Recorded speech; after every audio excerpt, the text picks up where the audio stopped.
My first ever stream with another person in the room. This is Minnie. Hi, Minnie. Hi, Connor. How are you? I'm doing good. Yeah. Minnie hosts a show on Coronation. You guys know Coronation, John Johnston. And we became friends a long time ago through this channel, actually. You guys know how important it is for me to make friends through the channel. And Minnie's one of the first people who reached out to me when I was in Arizona a long time ago. And now that I live here, we get to hang out. We've been to multiple games together. And yeah, she's just another one of us, but she's on stream with me today instead of making comments in the chat. Today's a special stream though, Minnie, because it's a big game week. It's not just any game week, it's Michigan game week, which I would argue is the most important game of the season. What do you think? Oh Most gosh. important or top three? Top two. Top two? Easy. Easy because the only other one would be Yeah, Penn State. Penn State. I would argue USC is more important than Penn State. What? Really? You got to think about it this way. When you think about the most important game, you think about what it's going to do, number one, for the program. You think about what it's going to do, number one, for positioning you for future success and allowing you to get to that next step, which in Nebraska's case is either Big Ten championship or the playoff. USC and Michigan are still earlier season games than Penn State, number one. And number two, those are games that are more winnable. They're going to be either a slight favorite or a slight dog in both, which right now they're a slight dog to Michigan. They're like a 1.5 point dog, 2 point dog somewhere. And if you look at that Penn State situation, since it's later on, people are going to expect them to lose it, and it doesn't hold as much value as an earlier season game once we already know what the record is. That's the way I'm looking at it. Yeah, well, every team is beatable. Okay, So I'm just shooting for the moon. every Why not? every team's beatable, but some teams, I promise you, are more beatable than others. And most importantly, the most important thing about Michigan is, for the first time since 2021, they're actually a team that Nebraska can beat. So you were at the game in 2023, or no? No, remember I was watching from home and you were texting me and I was like, don't you wish this was 2021? Because Yeah, I remember. Okay, so here, Xander says it. I like this. Thank you for jumping in, Xander. He says top three most important games, in my opinion, are Michigan, USC, and the only reason I say Iowa is because there's no reason why you should be losing to Iowa this year. Okay, that's I agree. fair, 100%. Clank, I'm going to tell you this in 1 minute. Let me finish my opener. So, for the first time in a long time, Michigan's a beatable team. Beatable for other teams, beatable for Nebraska specifically, and you aren't going into this with this thought that there's an outside shot Nebraska wins it. You're going in with an expectation that they will. The entire fan base is now rallying behind Dylan Raiola and the rest of Nebraska's defense. Everybody believes in the entire team. There are some question marks, obviously, at running back and on the D line, but in general, people are confident across the board, right? Yeah. Why are you hesitating? I think we are to a certain extent. I mean, I think there's a lot of Husker fans that are jaded, that are just like, yeah, show me. But is that the majority? Yeah. Okay, I don't feel like that's the majority. I think the majority of Nebraska fans right now are thinking realistically Nebraska has the components, the player makeup, to go out and beat Michigan. That's how I'm feeling. I mean, that's what I read, at least, from the Okay. comments. I mean, I love that. I want to go with that. Yeah, and there's going to be the outside group who says, no, I won't believe it until I see it, and they can't get it done, and a little bit more of a pessimistic view. Obviously, Nebraska fans have tended to lean pessimistic. But yeah, I just feel like the energy right now is we're bought in. We believe it can get done. The Terrence Crawford fight brought a new energy to just the state of Nebraska in general. People believed he could be the underdog who came out on top against obviously like a boxing legend. He was plus 160. Nebraska's only plus 115.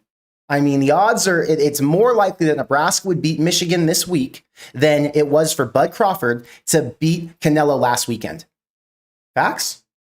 Crazy. I didn't realize that. Think about it that way. Oh my gosh, Connor. Rushy says, Connor and Minnie, tell us exactly why we are going to whoop Michigan in the dirt, man. It's really hard to tell you why specifically. I'm going to tell you the key things I'm watching, okay? The key, number one, that everyone will bring up is Nebraska's front seven against Bryce Underwood and Justice Haynes, the running back. I think Nebraska now knowing that Bryce is going to run against them. There's no confusion, by the way.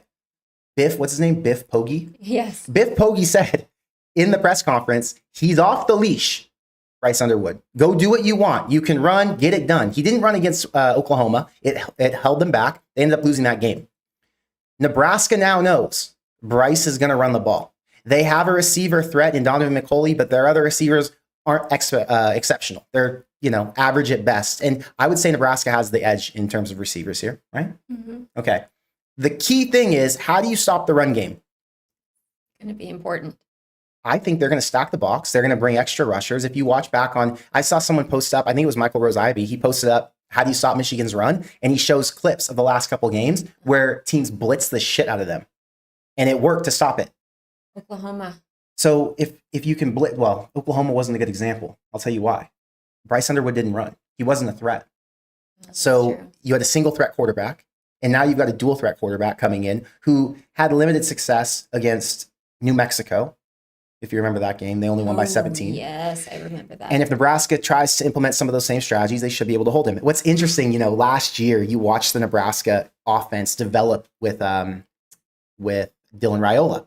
And it took a bit for him to come along to where he could win games, right? Like he really started winning games once Holgorsen got involved.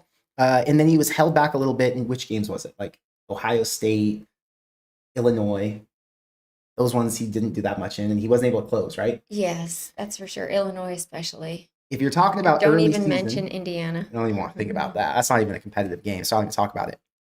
But if you look at Dylan's progression across the 7 or 8 game stretch up until Holgorsen got in and started helping him become a winning quarterback, it took time to learn how to win. And I think you've got Bryce Underwood, who has not gotten to that point where he knows how to win. He very well could do it this week, right? He's got a great team around him. But until I see Bryce Underwood prove it, like I needed Dylan Raiola to prove it last year, I'm not going to buy in. And you can say Dylan proved it against Colorado, but Colorado was a complete shutdown by the Black Shirts. That was a defensive win. Oh, for sure. I love that. Thank you for bringing that up. Great memory. It's true, right? Gabe says his Underwood is mobile as Sorsby. What do you think? He is. I think he scrambles that way. I think he's leaning that way. But the other thing is it's his first year. This is only his fourth game as a college quarterback. So, and he doesn't even have his head coach for 2 of them.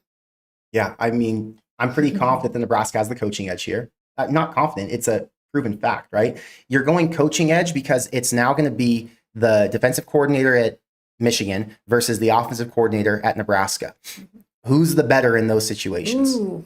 That's a really tough Wink one. Martindale versus Dana Holgorsen. Yeah, and I think Matt Rule talked about in the press conference how Wink Martindale's a really good DC, and that's going to be the biggest challenge because they're going to create schemes and bring pressure to throw Raiola off. And they're going to know Nebraska's one-dimensional to some degree. If you take Emmett Johnson out of the equation, like if he's not in or if they run him down and he's beat up, they're going to know that Nebraska's not bringing in their backup running backs. They have the edge there. But on the same side, Nebraska's going to know when they're on offense what they can do with the skill they have, because I think Nebraska's receivers either are as good as or better than Michigan's secondary. Nebraska has one of the best. I'm convinced of this. Now, you guys in the chat might be arguing with me here. I think Nebraska has one of the best receiving corps in the entire Big Ten. How do you feel about that? I think that is our secret right there. I haven't even mentioned that when I'm talking to anybody else because I just want it to explode on Saturday. Well, I have a good feeling it will. Crypto, thank you for being a member for 5 months. He says Michigan dual threat is scary, hoping for a close win, GBR. That's the number one thing you have to be worried about, I think. So watch for the dual threat. Sorsby was able to run it down Nebraska's throat. How is Nebraska going to be able to counter this time? The beautiful thing is they have a win under their belt against a dual threat QB. They found a way to do enough to hold him to only 17 points. 17 points is a massive stop. This is going to be I would argue, I'm of the belief that the Michigan offense is slightly better than Cincinnati, but not that much better. And I would also argue that Nebraska's offense right now is on the same level or better than Michigan. So I think that the Michigan offense that we've seen in the past that was more dominant and was able to impose themselves and just run Nebraska down to the ground because they had a stronger, bigger offensive line and plenty of weapons everywhere else, I don't think they're going to be able to take advantage in those ways. I think this is going to be much more of a balanced system, and you're really going to have to worry about the quarterback run. Eagle, thank you for being a member for 35 months. He says, it's been a great ride, GBR. Yeah, you've been a member for a long time, brother. Freaking damn near 3 years. Jesus, I didn't even know I had memberships going on that long. Xander says, I like Sam. And he said he was leaning towards Underwood being better than Raiola. I don't disagree with his take often, but that one. So I think what he means is Underwood's ceiling is probably higher than Raiola's in his head. right now, I would argue that Dylan Raiola is playing at a top 5, top 10 quarterback level, and Underwood has not shown that yet. Underwood's been a good starting quarterback in the Big Ten. If you ranked him, he would be in the top 12, let's say, right? But he is not in the same stratosphere as Raiola. Raiola is playing at one of the highest levels nationally. 70, what is it? 70.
Obviously, whoever can make the bigger plays on defense between like a Cia Wright. Who else has been a big turnover machine? Sean Singleton. No, he hasn't been a turnover machine. It's really been Cia Wright, Malcolm Hartzog, who's got multiple picks in his career, Vincent Shavers, multiple forced fumbles. What about Donovan Jones? How many does he have? Does he have any in big moments? I look to guys who've already done it. If I'm going to say they're going to be a factor, right? I have to go to guys who've proven it. And Donovan Jones, obviously, he's a stud and he's a starting DB. I just don't know that I would look to him to be the reliable source of a turnover. I would say someone more like a Deshaun McCullough, since he's going to be rushing the passer. Also, speaking of Deshaun McCullough, people talk about the run game and how to stop the QB run. Nebraska's number one weapon right now in stopping that is going to be like a Deshaun McCullough. He's built like a edge rusher, right? But he has the speed of a linebacker safety cross, right? Yeah. If you were to say there's going to be a spy on Underwood the entire game, I would expect McCullough to play that role. Maybe a Javen Wright, but it's really McCullough, in my opinion. Maybe the alternate. That's the reason why he came to Nebraska, is having that kind of opportunity. Wait, what happened? Audio went dead. Oh, no, we're good. Audio closing the stream doesn't work either. Can't hear. Damn it. Closing out this. Muted. What happened? Test. Hold on. Everything on my end says it's working. When you split screen. Oh, when I split screen. I forgot to copy my audio. Give me 1 second. I can do that in 1 sec. Copy filter. Copy. 2 mics. Problem solved. Thank you guys for telling me that. That's so funny that I didn't check the most simple thing. Now it's fine. My audio is out for 2 minutes. Oh, Connor. I screwed that up. Okay, going back. We're going back. We're going back to what I was talking about. We fixed it, so everything's cool. I don't even know what I was talking about. You were talking about what the keys are to stopping the run and putting pressure on the quarterback. Okay. So if you missed that, I was talking about Deshaun McCullough, and I was talking about how he's going to be Nebraska's weapon in stopping Bryce Underwood. If you had to pick what defenders are going to step up and play that role, I would say it's McCullough, number one. You could go with a faster linebacker like a Javen Wright, but I would think you're going to go with the guy who's built to take down Underwood, the guy who has the safety experience, the linebacker experience, the edge rusher experience. He's going to be kind of the weapon, in my opinion. I don't know that to be true. None of us have really seen Nebraska run QB spy this year yet. They haven't had to. I guess they had to against Sorsby, but I don't even remember if they ran a spy or if they just blitzed the shit out of him and hope for the best, right? And by the way, it didn't work. Yeah, he was all over the place. When I split screen, we were talking about stats for Raiola. Okay. So we were talking about Bryce Underwood versus Raiola, I think, and I pulled up this screen share. We talked about how Raiola is one of the leaders in the country, and if we were going to compare the two of them, because Sam said that he thinks that Bryce Underwood has a higher ceiling than Raiola, I was going to say we know Raiola is a more proven commodity right now. So if I'm running who the better quarterback is, and if we're saying who has the edge, number one in experience is Nebraska. Number two in play style, in my opinion, is Nebraska. Nebraska isn't forcing their quarterback to do something he's uncomfortable with or forcing their quarterback to do something that he hasn't proven he can do. Now, I'm not saying that Bryce Underwood isn't comfortable running the ball, and they're going to ask him to do it, obviously. But they haven't done it to a high level yet, to the point where we know they can come to a Big Ten team and beat them down with the run.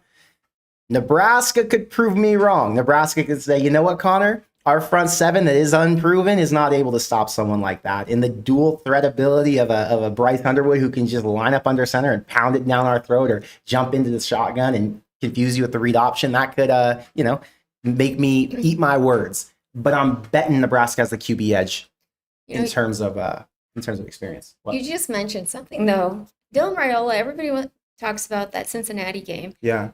I think he just looked so comfortable. Just no pressure, just running the plays. And I feel like that's going to carry over to this game. So Dylan is going to be comfortable in every game he plays this year, except for maybe the games where he has to play a front seven that's going to put a lot of pressure on him and make him revert to some of the errors that he had last season. Mm-hmm. If he's forcing it or if he's not in a clean pocket and he isn't able to get the ball out to his receiver in the right spot, whatever. I think most teams Nebraska is going to play, the offensive line is going to hold up, and they're going to make Dylan look better than he did last year because they're more competent and their pass blocking ability is actually strong. So, yeah, I'm not really worried about Dylan in any game this year. I'm not either. Yeah, Dylan's. But I am thinking Underwood is going to throw a couple picks. A couple?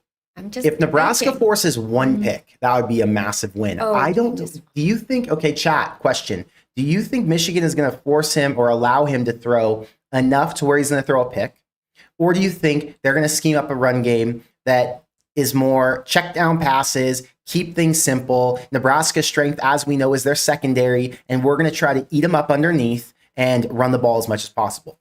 If I'm Poggi, that's my game plan. It's don't allow Nebraska's playmakers, Deshaun Singleton, Marquise Buford, Sierra Wright, Andrew Marshall, to get their hands on the ball to create turnovers. If you're Michigan and you come to Lincoln and you throw an interception or whatever, the momentum shift is so significant, it could alter the entire game, right? Oh, yeah. Okay. Yeah. So check downs. Run the ball up the middle, keep it simple. I just don't see a pick coming that way. I do. He likes to throw it long. I hope you're right. I hope so. High Mountain Guy says he thinks that Dylan threw bad balls, had bad reads, and was not good. You and I watched a different game, brother. I'm just going to be real with you. You and I watched a different game. Dylan, in my eyes, looked solid in the Cincinnati game. And obviously there was more that he left out there. But no, he had a solid game. I don't know what you were watching. Saray, thank you for the $2 super chat. Thank you for being a member. She says, if we win the Big Ten, are we good or do they just suck? GBR. Okay. The Big Ten does not suck. Nope. Are you saying if we win big? Oh, not the Big Ten. I read BIG in all caps as Big Ten. You're saying if we win big, like 2 touchdowns plus? I don't think it's that Michigan sucks. I think it's that Michigan is in a rebuild year. Mm-hmm. They're still figuring out some things. They brought in a new quarterback. I don't want to say they're completely redefining their system, but they're in year 2 now with Sharon Moore. I think it's year 2, yeah? Mm-hmm. So they're in year 2. They're trying to figure out that identity is underneath him. I just think they're in a situation where they're looking more like an 8-win team, similar to what they were last year. I think they won 7 last year, yeah? 8-5. 8-5. They won 7 in the regular season, then 8 in the bowl game. Okay. So my thought is Michigan doesn't suck. Michigan's just more a middle of the road team who can take down a top 25 team at any time because they have the talent level to do so. They just don't have the infrastructure and they're not in position to go out and win a championship right now. Is that a fair assessment? I think you're right on. So win big, I think it says a lot about Nebraska, but I do think it also says something about where Michigan's at as a program. Win big at home is different from win big on the road, right? If you would win big in Ann Arbor, I think that would say Nebraska's a really good team.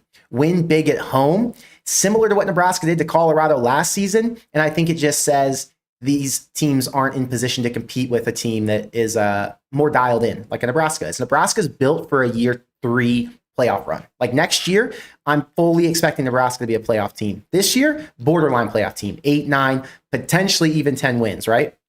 Next year, the expectation goes up. So they're just in a different phase. I think that's the best way to say it. Sharon Moore year 2, Matt Rule year 3. They're easy a year behind us. Exactly. They're 1 year behind. So I think it'll say something. But they have a great defense. Yeah, of course, always. They just have a solid defense in general because they've recruited so well, right? So no matter what, they have that, and they have a great defensive coordinator. Great. Rushy, he wants to know if you think we get a pick 6 or a fumble return for a TD this weekend. Yes.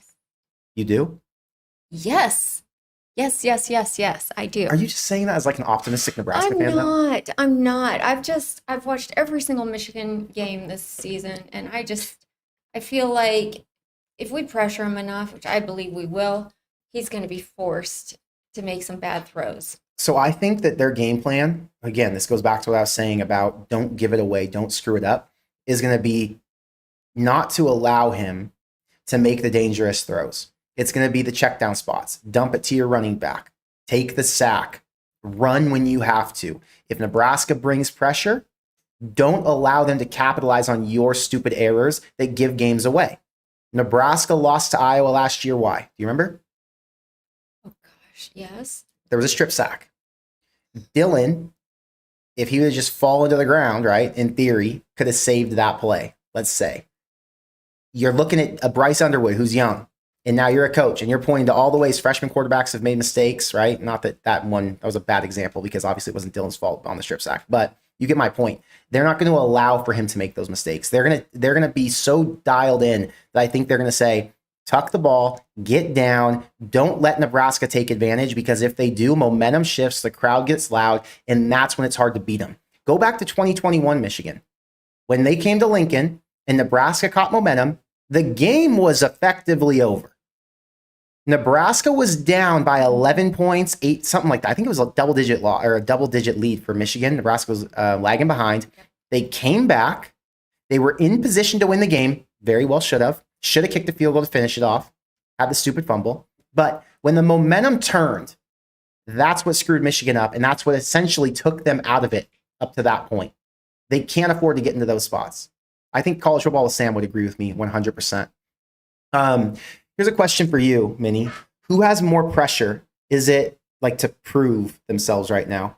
Is it Nebraska to show that they're a legitimate contender?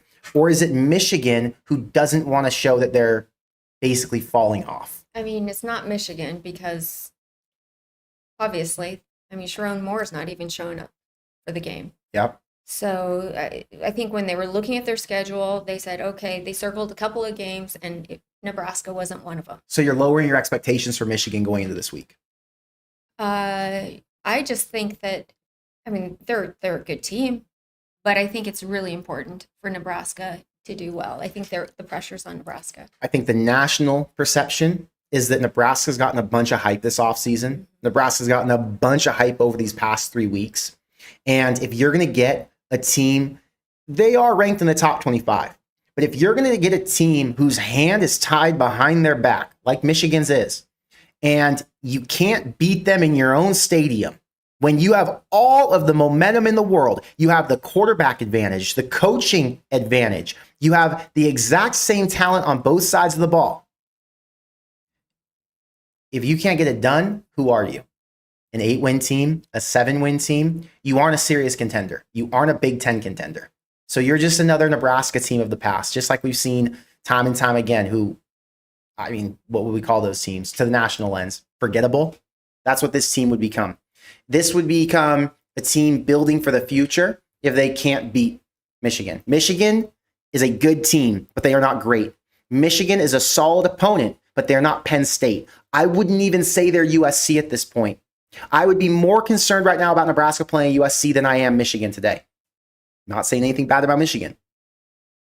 Just that they aren't the Michigan of the past. They aren't the top tier. They aren't a team Nebraska's supposed to lose to. The point spread right now says they're supposed to. But the point spread has a bunch of history baked into it. Nebraska hasn't done this before. They haven't been here before. And until they can prove it, that's not going to shift in their favor, right? But if you look at FPI, if you look at what all the national analysts are saying, if you look at the fan base and what they believe, people like me, this is the first time in a long time I can believe we can beat a team like Michigan, right? I don't know. Is We'll it? see. Really? Yeah. When's the last time I believe we could beat a team like Michigan? I don't know. I'll have to go back and check some videos. Check my videos. I haven't believed it. I believed in beating teams like Colorado, beating teams like USC, but Michigan's a different beast. They're a Big Ten staple. They are. You know what I mean? James, thank you for the 5 Corn Craze gifted memberships. We appreciate you. Always love having you here. Joseph says, we're going to load the box, make him throw over the top to beat us. We won't let him beat us with his legs. He'll be forced into at least one turnover. And see, we can say that Nebraska's going to load the box, but when they load it, will they be able to stop the run, right? Mhm. One missed tackle, one clean hole, and that dude's gone, or the running back even. You need to average 3.5 yards a carry to get a first down, right? Or I don't even think it's 3.5, it's like 3.2, whatever. The point is this. If Michigan has any success at the line of scrimmage, which is our number one fear as Nebraska fans, does Nebraska have the bullies up front to lean at all on Michigan's front? I mean, there is one benefit. Michigan's starting what? Right guard's out? That they're starting right guard? Yeah. Yeah. They're starting right guards out. Injured. Yeah. Yeah. So maybe their backup, is more on par with what Nebraska's front is. Again, is like what we did last year. Hmm. We had our offensive lineman hurt right at the beginning. Who was it? Teddy. Oh, and Teddy got then hurt right away. Turner. Mm-hmm. So yeah. Nebraska did deal with a lot of that. But my point is, I'm not going to say Nebraska is guaranteed to stop them, and they're going to have to. Yeah. Connor, you are just too much of a realist. Just so you guys know, we went and watched a game together. Which one did we watch? Just recently. Akron. Akron. And every time I'm like, yeah. And Connor's like, if that was a Michigan defender, that ball would have been turned over or something That's like the that. thing. Yeah, because they were plays. So that's another thing Nebraska fans fear, right? You watched them play against Akron, and you watched how many passes Ben Finley threw that went through his receiver's hands. If that was Donovan McCulley or any Michigan receiver, it would have been caught. That would have been multiple converted first downs, and there would have been no shutout. It would have been Michigan scoring 24 points. That day when Nebraska played Akron, Michigan would have scored 24 points. Now, could Nebraska score 31? Who knows? I would hope so.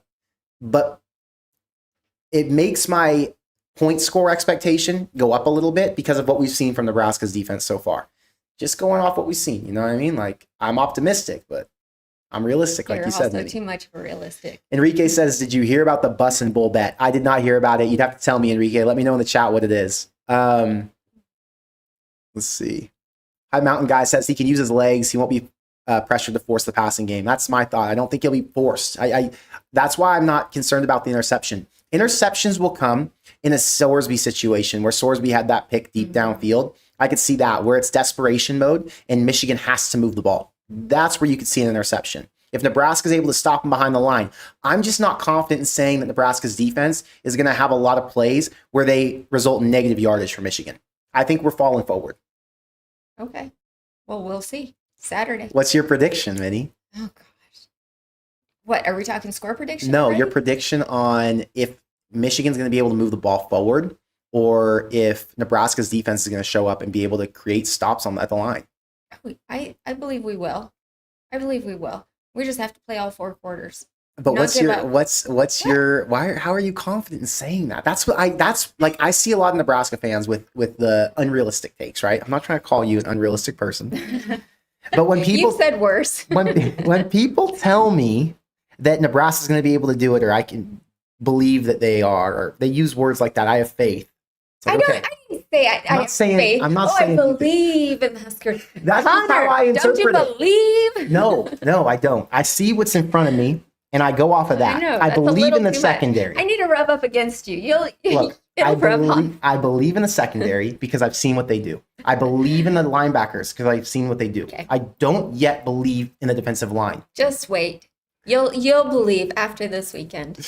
Enrique says, are they going to wear anybody can be a nobody shirts this weekend? I freaking hope so. That'd be freaking sick. I love Matt Rule getting behind all like the trendy things going on. Like he talked about it in the presser. You know, he went to the Bud Crawford fight, and obviously that was to support Bud, which was dope. But just the idea that he understands from a recruiting perspective, from a player's perspective, this is what makes you a player's coach. When you do things that players like, when you're not, you know, a coach who's uptight and stiff, like Scott Frost, he was a little stiff, a little bit.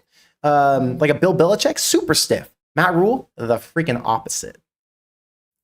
Don't get me started says, say we win big, like statement game. What could that mean for the remainder of the season? Does it change anything?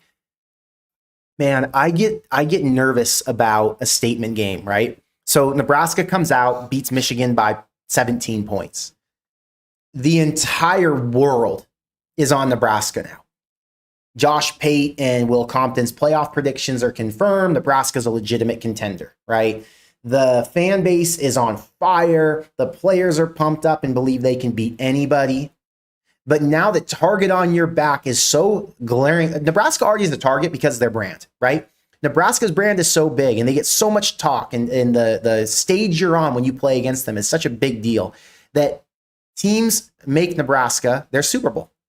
That's just always how it's been. That's why you see Nebraska get their ass kicked by teams like Minnesota when Minnesota should lose those games by 3 points. Minnesota gives their best effort every single time. It's like they create these invisible rivalries, right? So I'm afraid that if Nebraska has a statement victory, it could put the target on their back, you know, in a way that we see them lose to a Michigan State or a Maryland right after. That's been my biggest fear. I'm not sure if you remember my record prediction, Minnie. I said if they beat Michigan, they're losing to Michigan State. If they lose to Michigan, they're beating Michigan State because I felt like so bad. I mean, look, it's hard. If you have that much emotion coming off of a win, it's hard to go back to back. Nebraska hasn't done that yet. We're so locked in, Connor. You have no idea.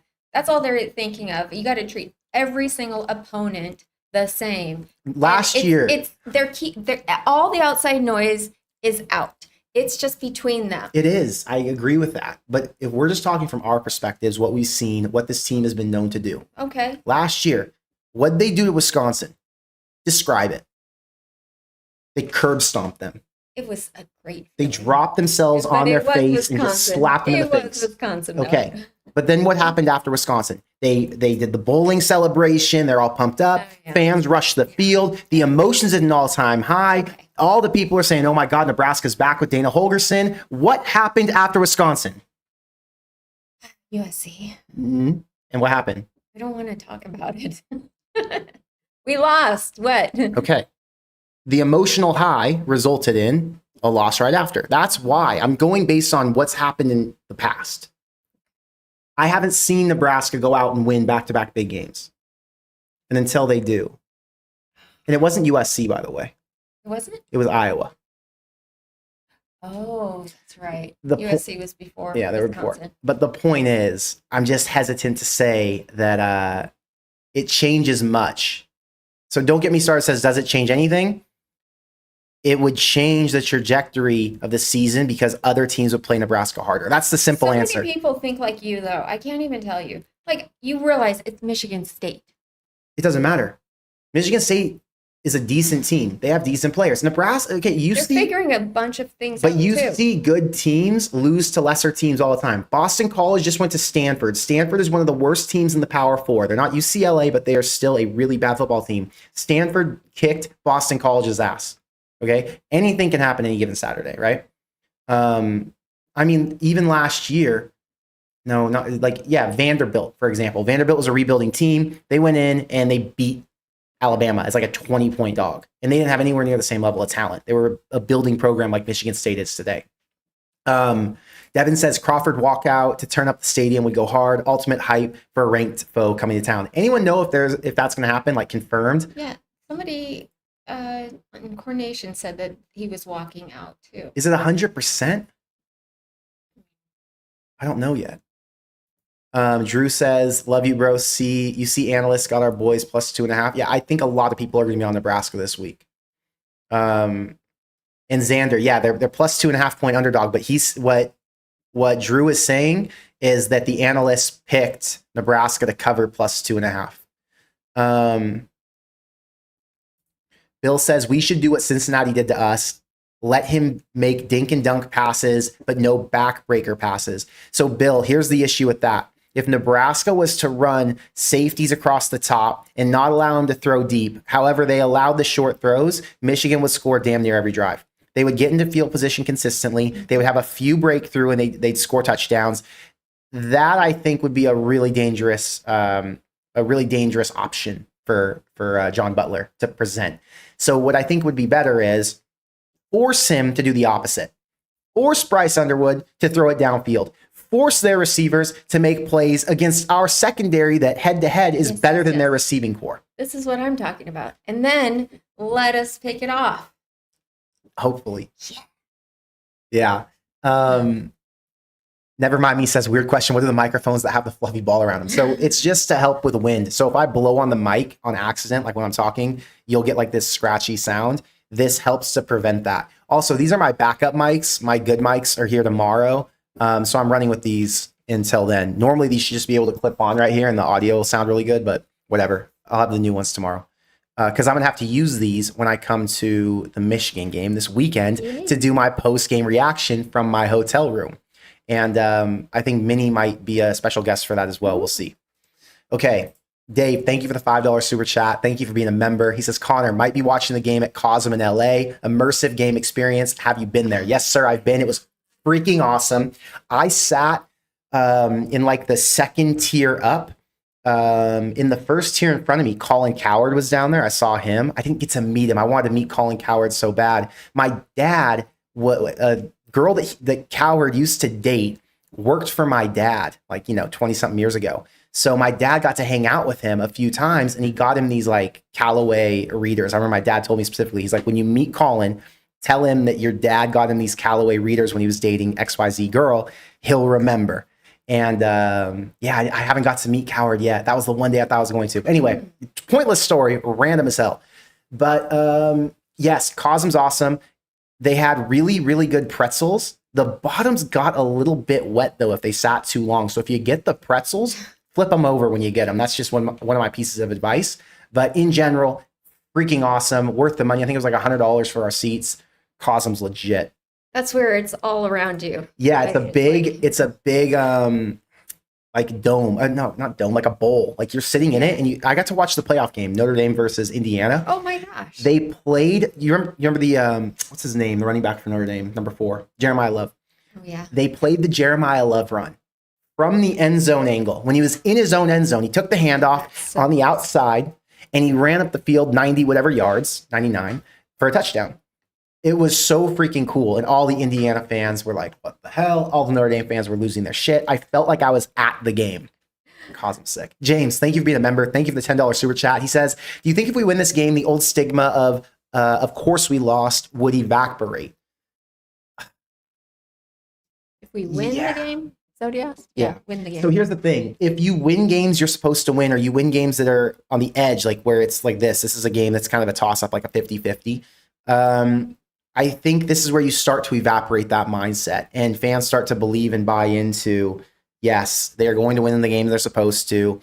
They are going to beat the game or beat the teams at home who are equal or on their same exact level.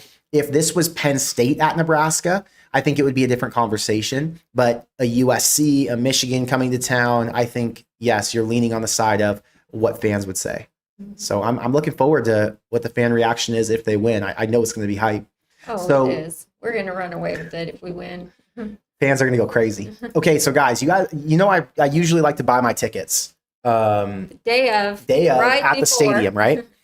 So the problem this time is I'm going with my dad, I'm going with his wife, and I'm going with my friend Tyler. Tyler's been to like 4 Nebraska games with me.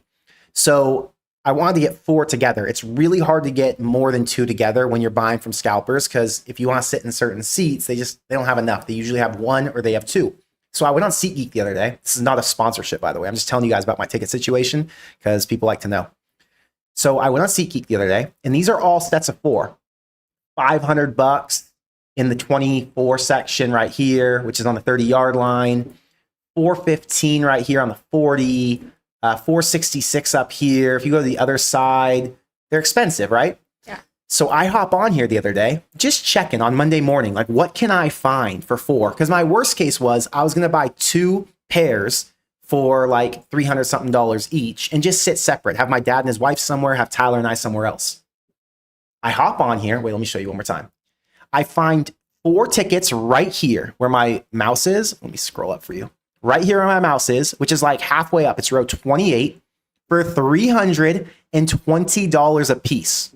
They popped up and I bought those things so damn fast. I feel so good about my seats. Okay, and here's what I hate about Connor.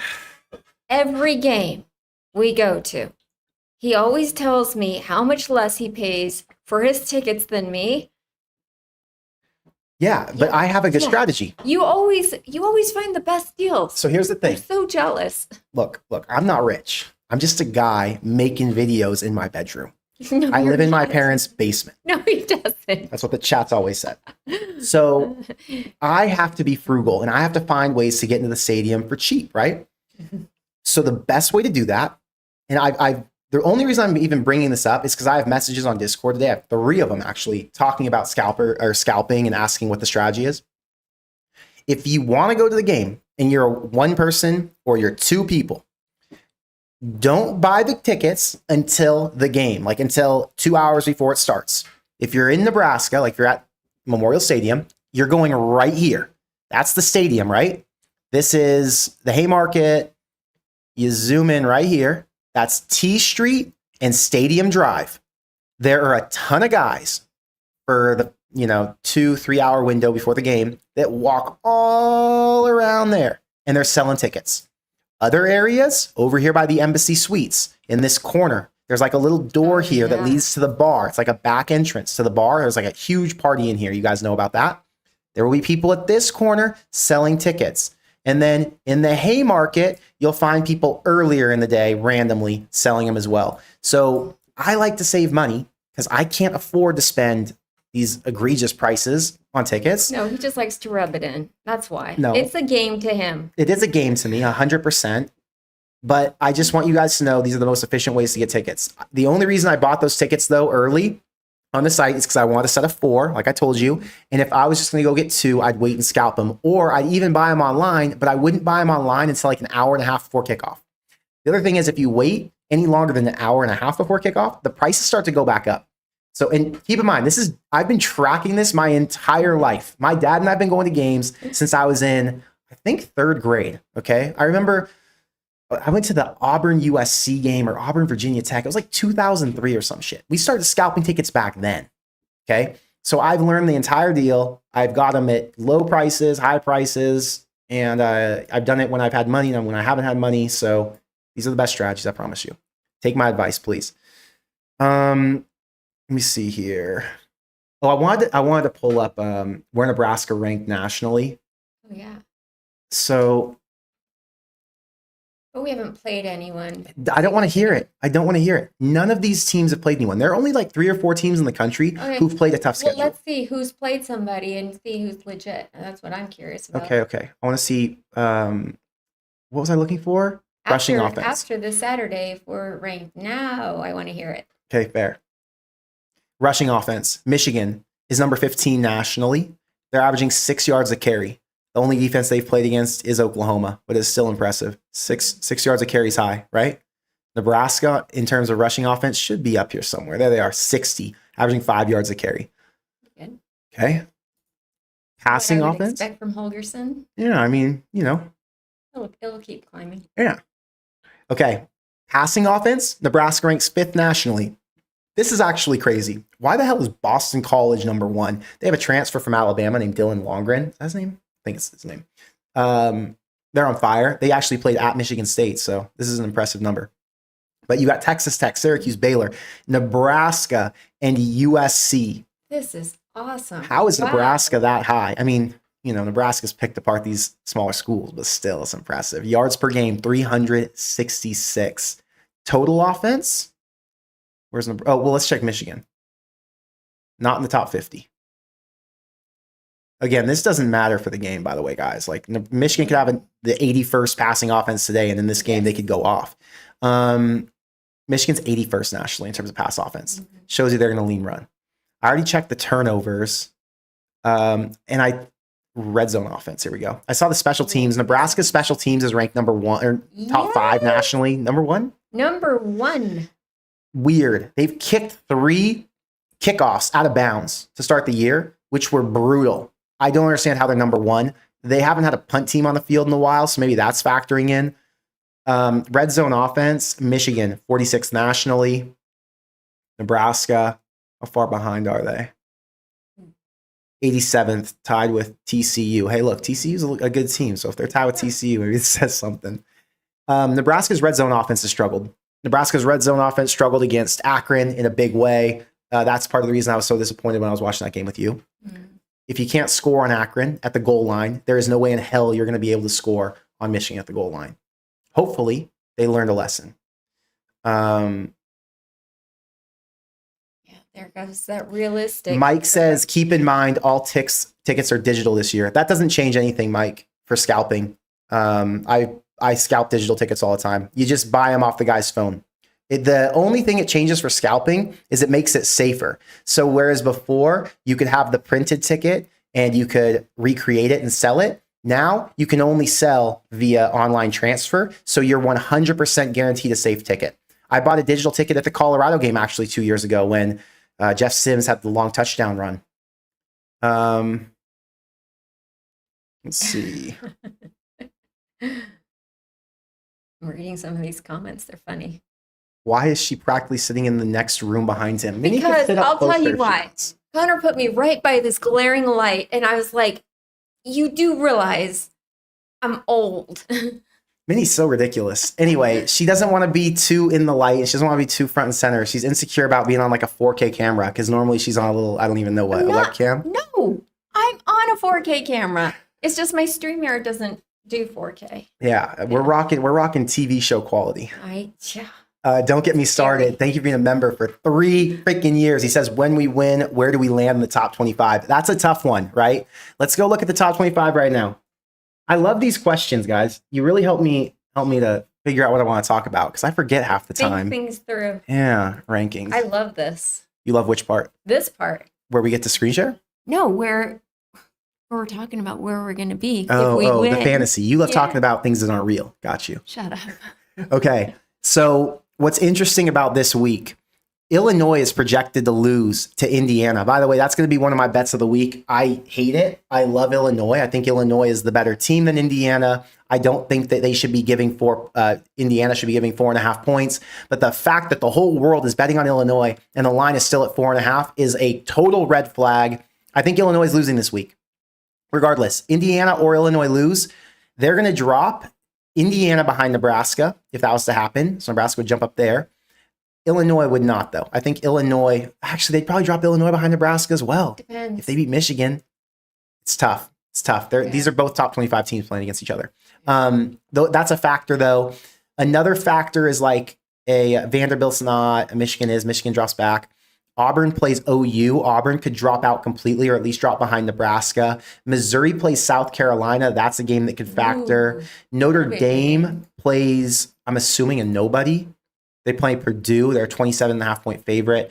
Yeah. USC is playing, I think next week for them is Illinois. This week's Michigan State. I don't think they're losing that. They're a 17.5 point favorite in that game as well. I just don't think there's enough at the top here to lose. Like a lot of these teams aren't playing big games. If you look at top 25 matchups, schedule, no, scores. Texas Tech and Utah, one of these teams would fall behind Nebraska most likely. Like I said, Auburn.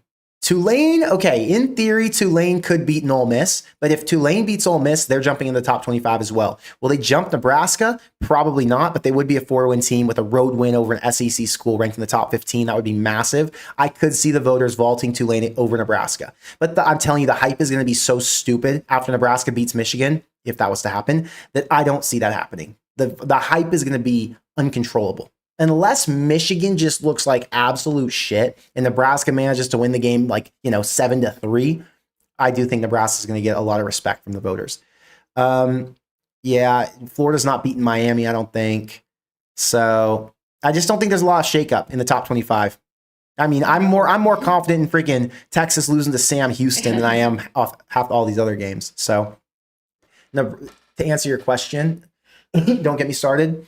I'm gonna say that Nebraska is number 23. We could be there. Beat Michigan, get bumped to 23, maybe 22. Yeah. We'll have to see. Berkeley says we have to hope our secondary can play man and stack the box. Secondary can play man. I'm confident in that. Love the secondary. Jonathan, thank you for being a member. Thank you for the $5 super chat. He says, I'm hoping I'm wrong, but I'm seeing 20-24 Michigan. We still have issues stopping the run. Yeah, and that's going to be the tough part, right?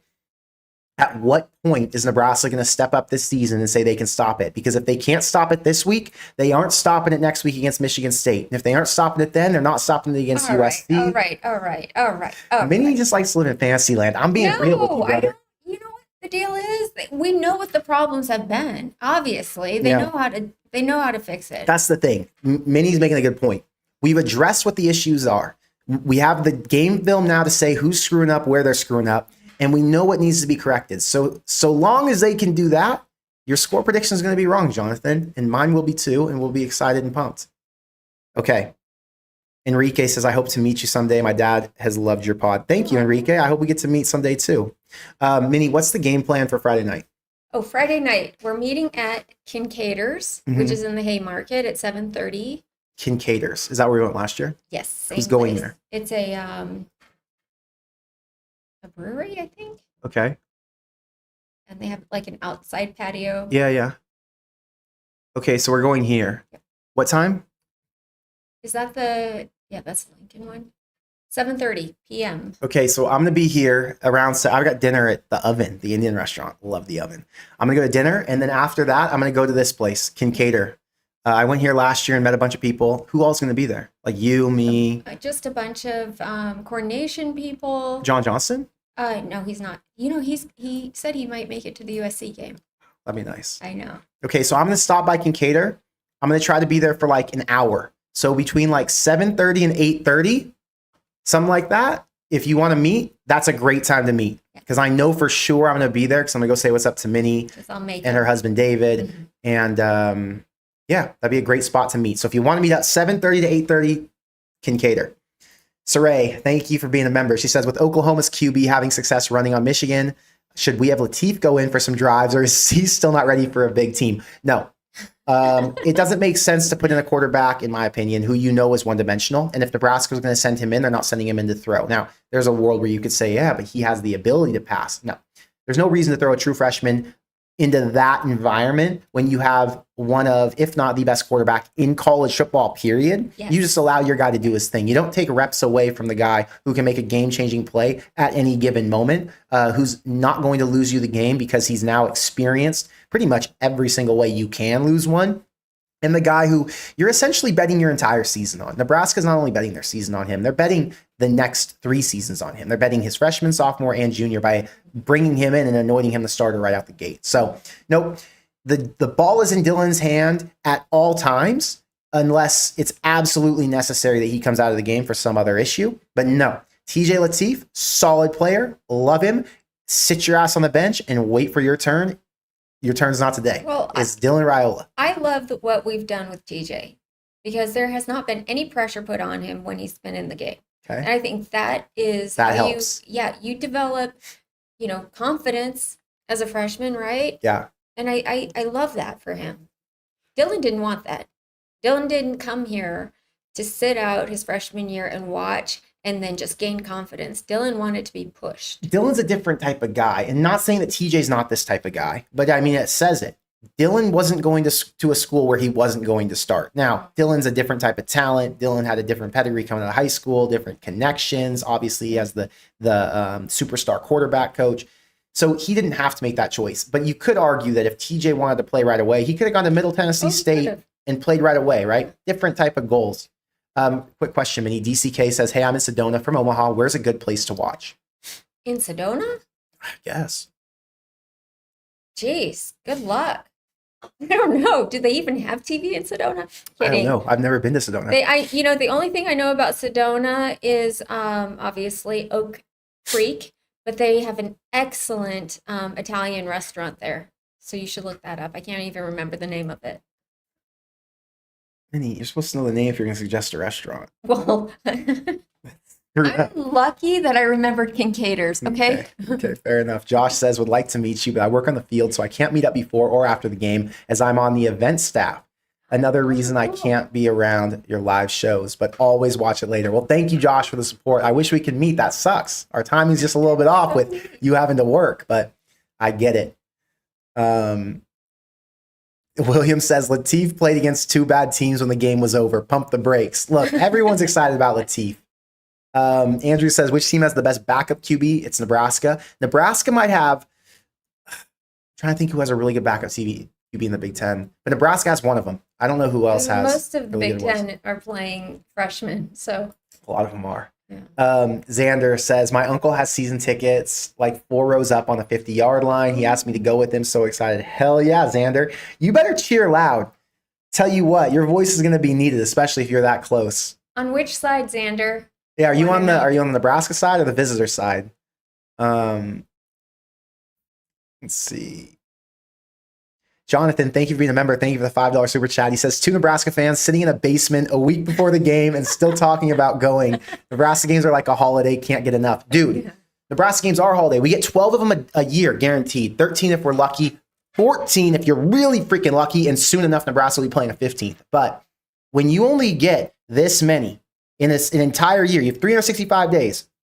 You got to celebrate each game day. Like, yes. I don't know. Like, what you compare it to, like a national holiday. It is. Well, we've been even talking about this game since January. Think about that. As Nebraska fans, Jonathan, like what we do, I start planning these trips. I don't want to sound like too weird, but I plan my outfits sometimes. I know you do.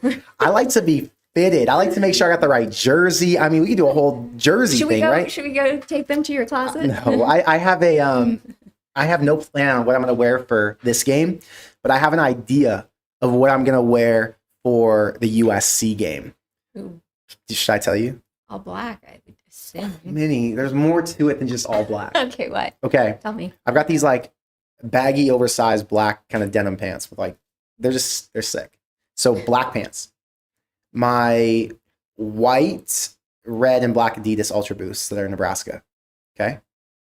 I'm going to rock like a black hoodie with the black jersey on top, the new one that came out. Yeah. Then I have a black shirts hat that's just like this, like a nice hat. It's all black, like trucker. And then it has a giant black shirts logo right here. It's freaking hard. I haven't worn it. I mean, I might have worn it on this channel one time, but I've saved it. I was like, do I wear that this week? I was like, no. We're bringing it out for USC. It's for a special occasion only. The thing is, let me tell you, the reason I care about my fits is because I take a lot of pictures when I go to these games, like with people, you know, I get to meet so many of you guys and you guys are all my friends. So I take pictures with a lot of people. I got to have different fits on. I can't just have you guys meet me in the same fit every time. So I try to switch it up. That's why. But yeah, Minnie rocks different fits too. Minnie's wearing like a little red and black up right now. Yeah, but Minnie wore to the, what game was that? Akron? For the Akron game, she had like a little Nebraska shirt on. She's very themed out, as always. Always. It's just, I'm like a walking Husker factory cheerleader. Yeah. And Minnie's only been a fan for a few years. She's not even dialed like we 10. are. Few. That's gosh. I've been a Nebraska fan since I was 0, so 32. Lane says Josh Pate just picked Nebraska to beat Michigan. I'm telling you, everyone is going to be on Nebraska this weekend. It's time to put up or shut up.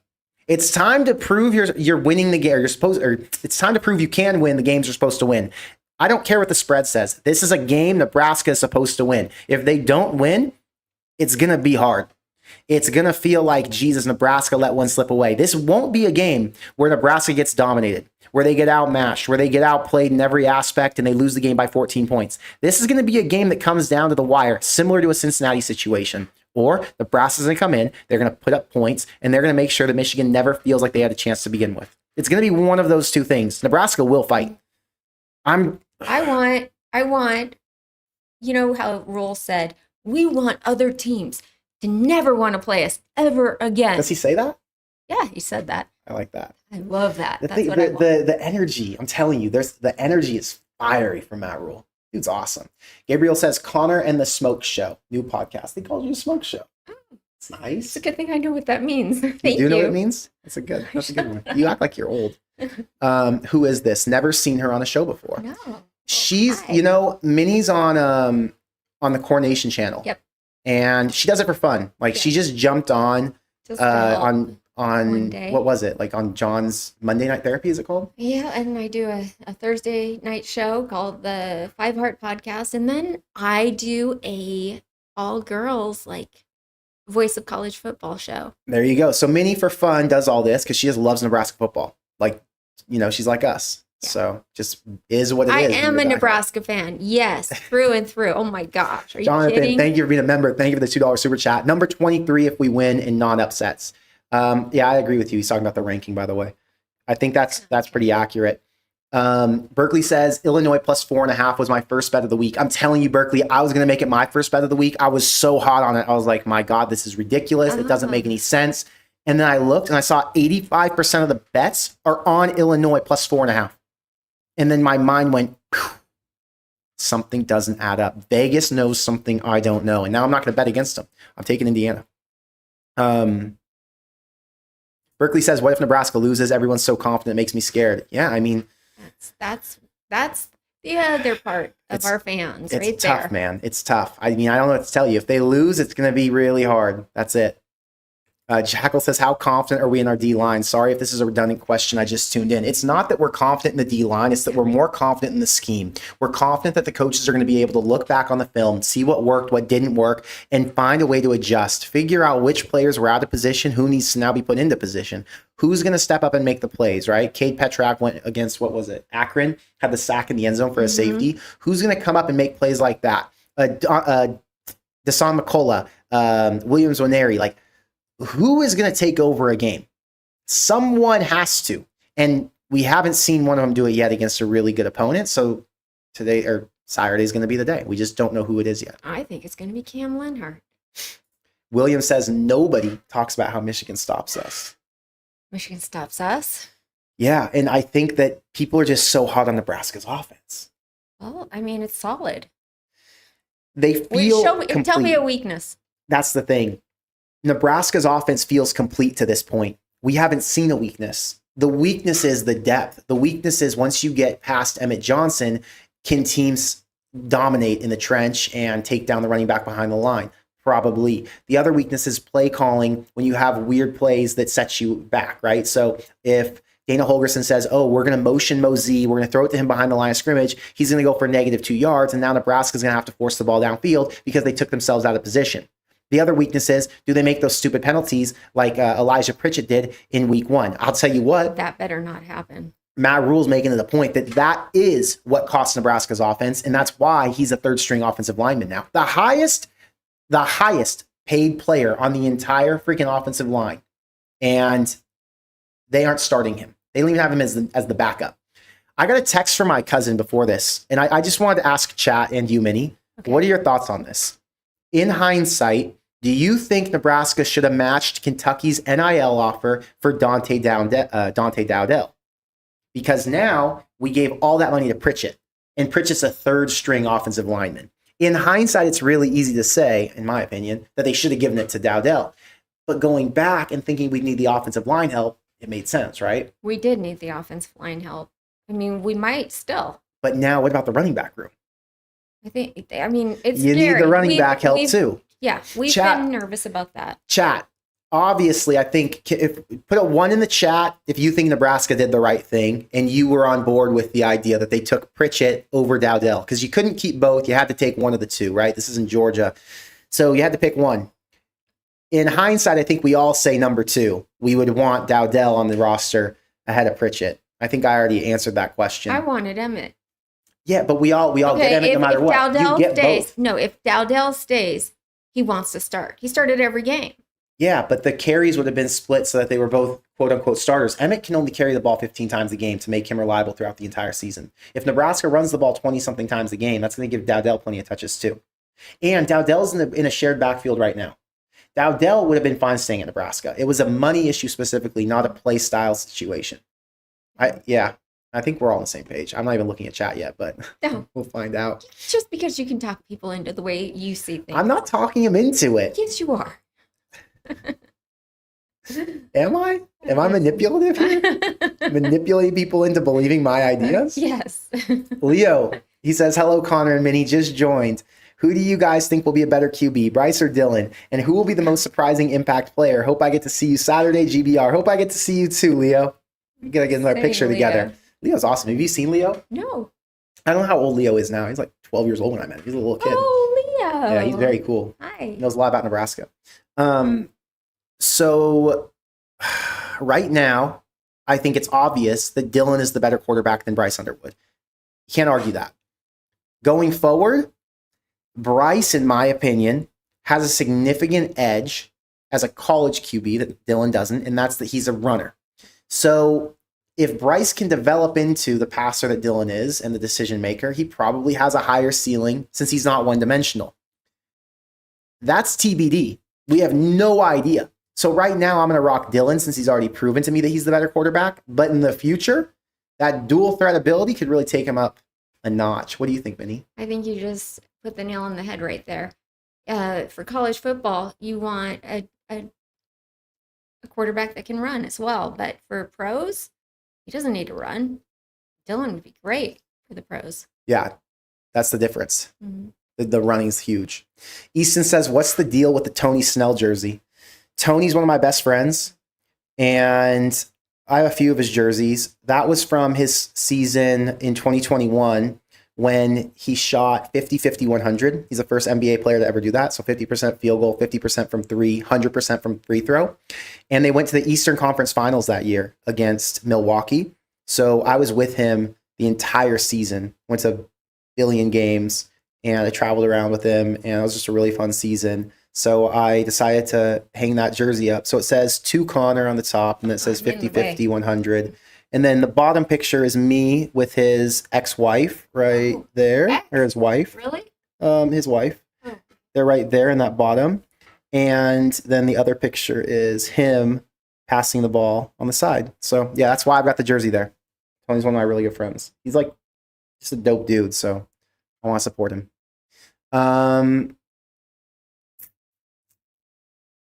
Biddy says, I need Nebraska to give me some tickets. They've never lost when I've been charm. there. I love it. Okay, Drew says he'll be at Kincaidor. I saw someone else in nice. chat, I think, say they were going to be at Kincaidor. Jonathan, thank you for the $2 super chat. He says our Walmart used to be closed during game days. I mean, I get it. That's awesome. We got to lock in. And look at the chat. Most people were saying that they wanted Dowdell. Like I said. Hindsight's 2020, though, you know? It's true. Um, I mean, it could prove that we need Pritchett in the long run, and he gets his act together and doesn't do stupid things. It very well could. James, thank you for being a member for 36 months, 3 years. God damn, that's crazy. My confidence is higher, GBR. Dude, all of our confidence, brother. All of our confidence. Yeah. How many other big analysts are picking Nebraska this week? I don't know. A lot. I haven't figured that out yet. I haven't watched any other analysts talk, but I'm assuming it's going to be a lot. Have you seen them? I've just seen some polls come out, things like that. Everyone's talking about this game, though. A lot of people are going to be on Nebraska, I think. Let me buy your Nebraska Adidas shoes. Connor, what size shoe is that? Oh, Brother, that's awesome. But you already have a pair. wait, I thought you were asking me to buy mine, the ones I wear. No, I think he wants to buy No, he wants to buy my shoes. No, I think he wants to buy you a pair of shoes. No, look, I wear a size 10 to 10.5. He wants to buy my shoes. Jose, we're getting a little foot fetishy here, brother. You can buy them That's crazy. online. You can go buy a new pair. You don't need to buy my Nebraska shoes. He wants you to sign them. Yeah, right. Jason says he's been a Nebraska fan for 46 years. Oh my goodness. That's crazy. gracious. Hey, Connor, do you have any Come of the on. Corn Craze hoodies hanging around? You know, I'm going to look. DM me on Discord. Someone else messaged me today on Discord or Instagram, something I saw it. I got to get back to them. I got to look and see what sizes I have. I don't know what sizes.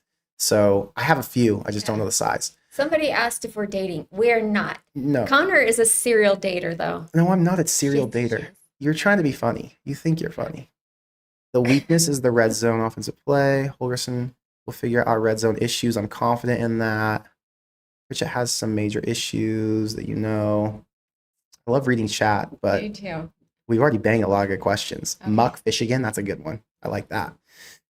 Old Haas says, Connor, can you talk about the special teams? Sorry, I'm a little late. Shout out to the excellent talent in Nebraska high school football. So look at special teams from three aspects, right? One is the return game, one is the kick game, one is the punt game. From a kick perspective, we have a really solid field goal kicker. From a kickoff perspective, we're really inconsistent. I think all three guys have tried to kick off, and they haven't done a really good job. They've kicked it out of bounds once in each of these last 3 games. Am I wrong on that?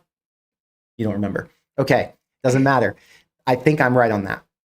From a punt perspective, we're really confident in Archie. He did a good job against Cincinnati. Who knows what other play fakes and ripples he could throw in, but that's going to be seen over the next few weeks of the season. A return perspective, Ja'Cory Barney's electric, high ceiling, hasn't done much, but he has had some returns that have made people question whether or not this could be Nebraska's best punt return output in the past 10 years, which I'm assuming it will be. So confident in the special teams, excited to see what happens with them, but I'm still a little bit reserved because there are some errors, like kicking the ball out of bounds, that could cost Nebraska points. You kick the ball on kickoff out of bounds, and they get the ball automatically at the 40-yard line. That's a 20 to 25-point yard advantage. But you do realize that Rule is quite aware of this, and so is Coach Eck. That's not going to happen. It's not going to happen. I'm just waiting to see it get fixed, and they haven't fixed it yet. All right. Well, you're just talking about things that you've seen that you can nitpick. Yes, I'm a nitpicker. Overall, special teams is off the charts. Okay. Very happy with them. There's Minnie's take. Special teams is off the charts. I think the special teams is 7.5 out of 10 right now.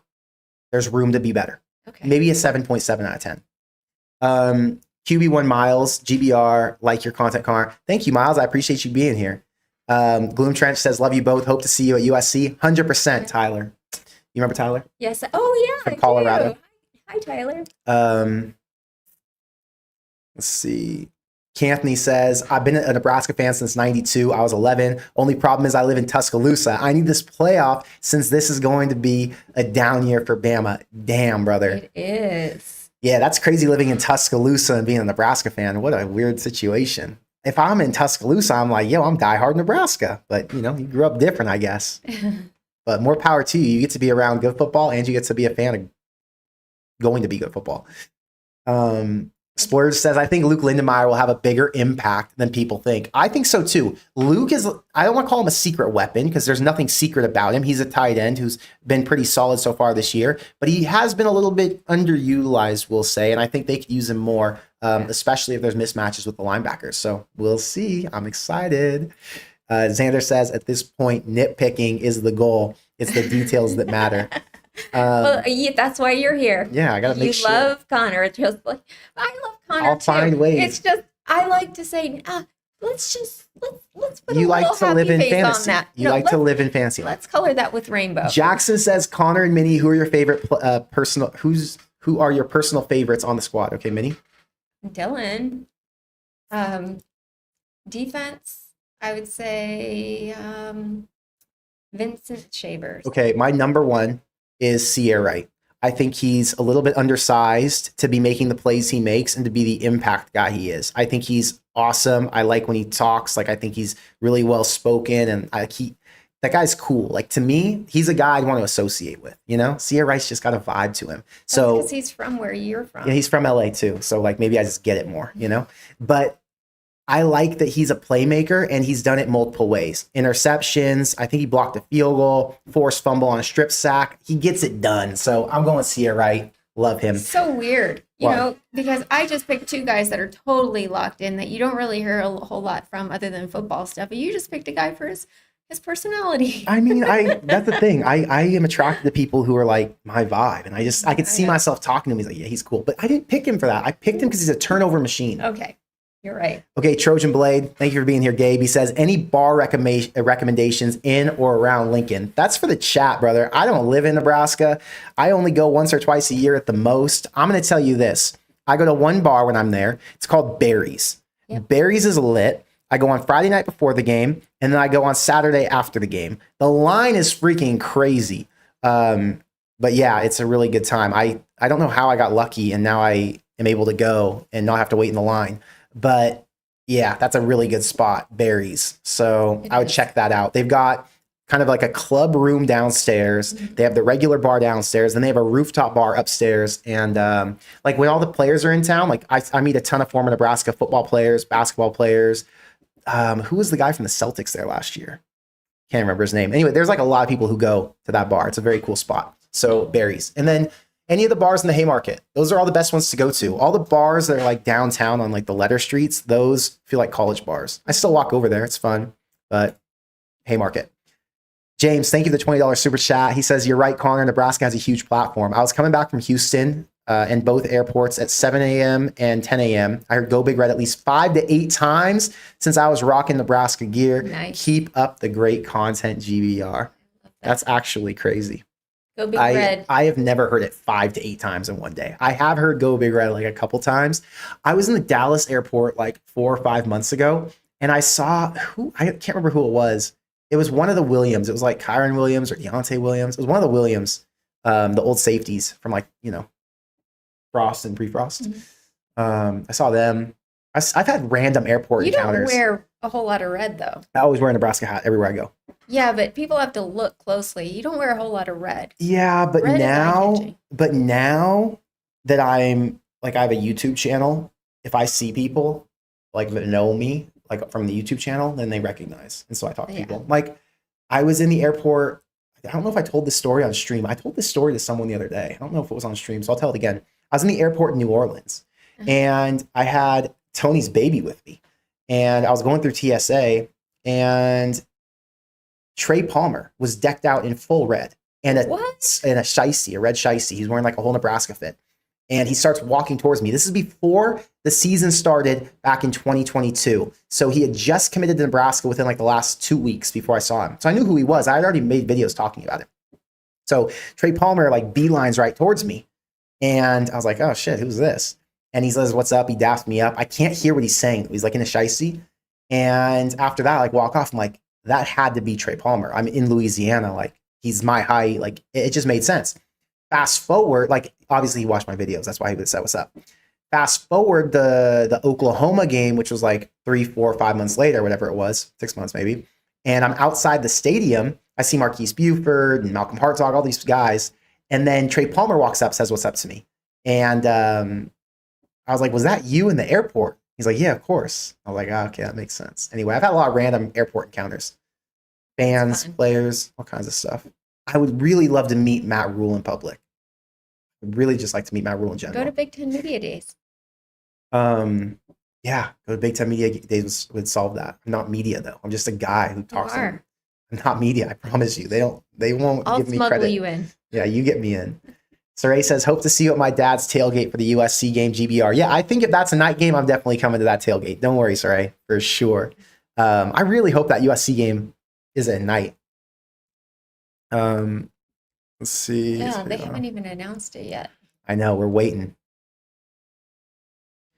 High Mountain Guy says, how about Borkature, by the way? How about Borkature? What an Hey, ending. Borkature. Glad he landed a big school and knocking off number 8 ND in the last seconds. Best day ever. Okay, it was great because obviously you want the Nebraska guy to do well. But when you bet on A&M to not only cover, and they weren't covering at that point in the game, but to win money line, to have it finish that way was such a good feeling. I Yeah. loved watching A&M beat ND and Borkature doing it. Well, I was like, did they just say Nate Borkature? What the hell? I'm like, that is so awesome. I'm so happy for Yeah, him. he's a stud. Yeah. Jake says, who's your favorite Husker receiver to score a TD this week? Who will you go with Who's your favorite Husker wide receiver? to score a TD this week? I just love Isaiah Hunter. I just do. Yeah, I think he's my pick. I think every week I would pick Isaiah Hunter. He's the most balanced receiver of the group. He's like got the mix of speed and ability to make big time catches. I think they'd favor him for that reason. I think if you have a Ja'Cory Barney, they like to throw it to him deep. They like to give it to him underneath or on short routes and let him make plays. And then obviously Dane Key's more of a possession guy who's a good route runner. I lean Isaiah Hunter every single week to be the favorite to score a touchdown. Like if we're talking about from a betting perspective, that's how my mind's working. So I'm taking him. QB1 Miles says, hot take, do you think Dylan is the best sophomore QB in the league? Yeah, Hot in his take, class. easy. Not even a hot take. On 3 Easy. QB rankings. What year was he? 23? 2024 24? Okay. wasn't he? Mm-hmm. Yeah. Positions, quarterback. Wait, this is Rivals? They changed from on 3 to Rivals already? It's crazy. Okay. Is Dylan Raiola a better quarterback than 5 interception DJ Lagway? Yes. Is Dylan Raiola better than Julian? Why is this ad in the middle of my screen? I hate This is a crazy ad drop down. Like, weird. I'm a member of On3. That's what annoys me. I'm not logged it in on my drives me computer. crazy. I know. I have to log in. I'm not going to log in right Okay. now, but it's all good. We'll do it later. Okay, DJ Lagway. No, DJ Lagway is not better than Dylan Raiola. Julian's saying, I don't believe Julian's better than Dylan Raiola right now. Not yet. And Julian has a really good stat line, but he also plays with one of the best offensive lines and the best receiving core in the country. So I still think Dylan's better than him. Luke Cromenhook, better than. He hasn't done anything. Aaron Nolan, don't care. CJ Carr, he's been good so far. He's definitely not the issue at Notre Dame, but he hasn't won a big game. He's 0-2. He hasn't done much. I'm still taking Dylan Raiola. That's why they have Julian Sayin above Dylan, is because they beat Texas. No, this is the coming out of high school rankings. Oh, coming out of high school? Okay. Yeah. Other sophomores. Ryan Puglisi's the backup at Georgia. None of these other guys play. Did they lower Dylan's rating when he committed to Nebraska? Everyone says that. I don't know that to be true. They were going to lower his rating no matter what. It's not even lowering his rating. It's upping other guys' ratings that they watch play more. Damon Williams at Washington. He's good, but I don't think he's anywhere near Dylan.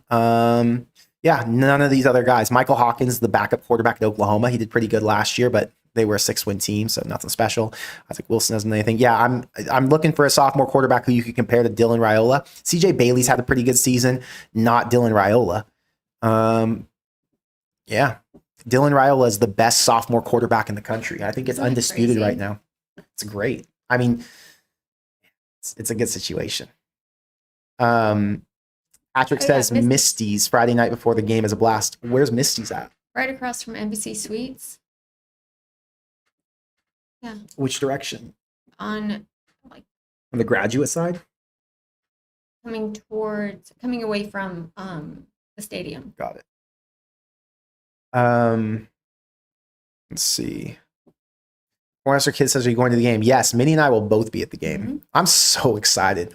You don't understand how excited I am. We're going to have to take melatonin the night before or something. I'm pumped. I'm definitely going to be. Michigan here. Here's one. Predictions. Archie will pin Michigan near the 5 in a critical moment. We're going to force a pick/turnover. We'll continue our streak of keeping teams under 100 yards passing. Go Big Red. Yes. If Nebraska hot take. If Nebraska holds Michigan to less than 100 yards passing, do you think they win the game? Guaranteed. Or do you think Michigan can win the game without having to pass for 100? I do. Okay, so that's not a hot take. You're going the opposite direction. I think so too. I think no. I agree with you. I think you're right.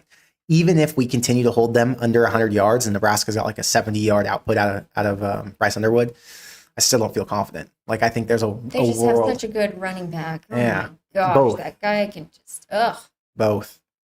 Let's see. Jose says, I saw Kenny Bell at USC. I've seen Kenny Bell everywhere. I've seen him at Barry's 3 times. I saw him at Colorado. I saw him at USC. That guy is everywhere.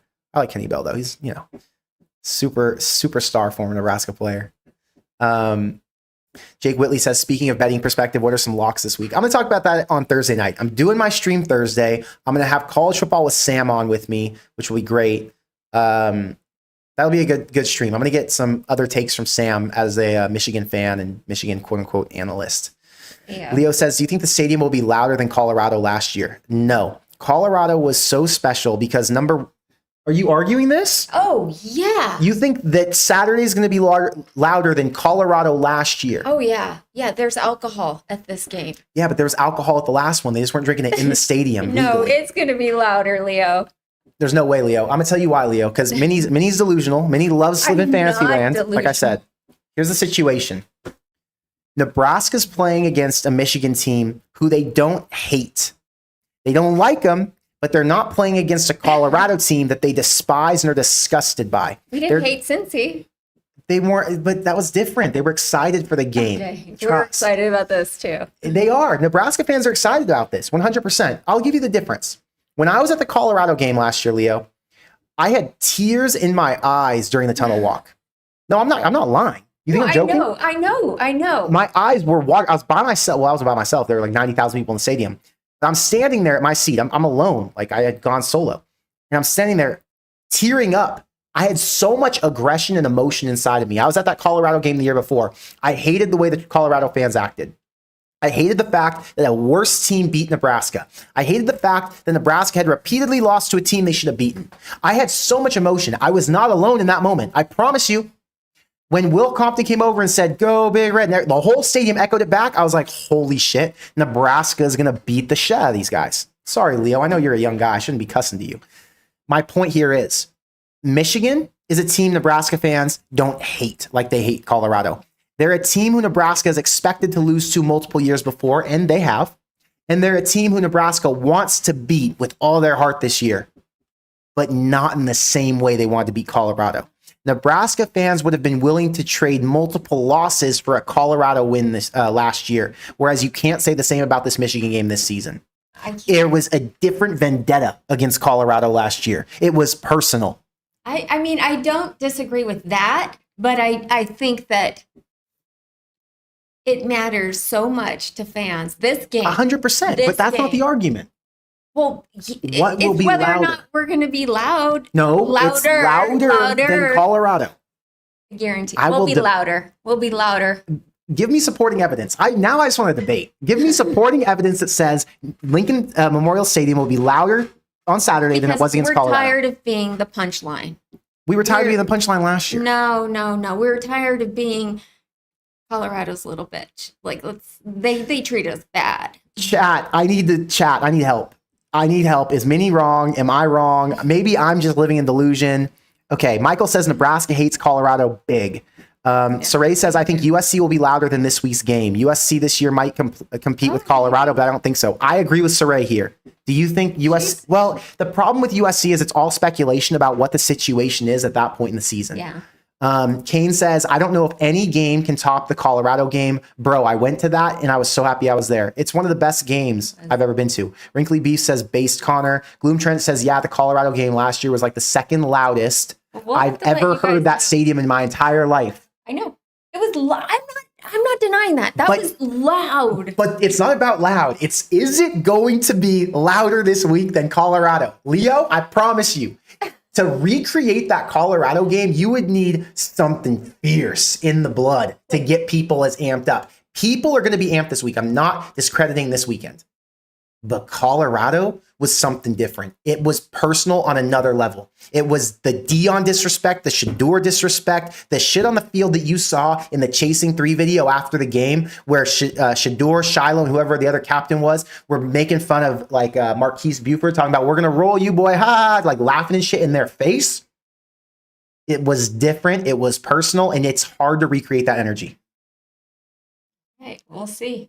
We're going to find out. We'll be here after the game, Leo. Husker Nation. James says Husker fans do not like Colorado, especially when they were rivals back in the day and Coach Prime attitude. It's true. For the 90s alumni, there is no bigger game ever than Colorado. I'm telling you.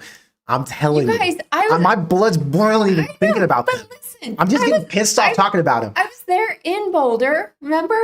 And I had little girls coming up to me and wanting to fight me because I was wearing a Nebraska jersey. They were psychopaths. They were horrible. Psychopaths. Okay. Saray says, with Michigan not being a night game, makes the atmosphere less than Colorado also. Exactly. We won't be able to get this drunk. I promise you. I was pretty loaded for the Colorado game. I promise you. The whole time. I was feeling it. I was drinking before. I was the year before them. Brian says, I think Minnie is saying Michigan is this year's Colorado. Is that what you're trying to say?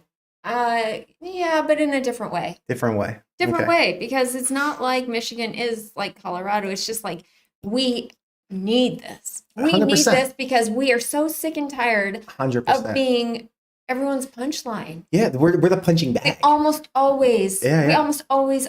We're the joke of the Big win. Ten. Yes. We're the team who always gets hyped up and excited, believes we should win, has the talent to win, and never freaking does. Yeah.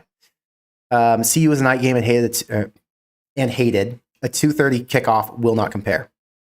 And Kane says, to play devil's advocate, the energy might match Colorado's game due to us desperately needing a top 25 win and also fix what we did in 2021. I agree with that.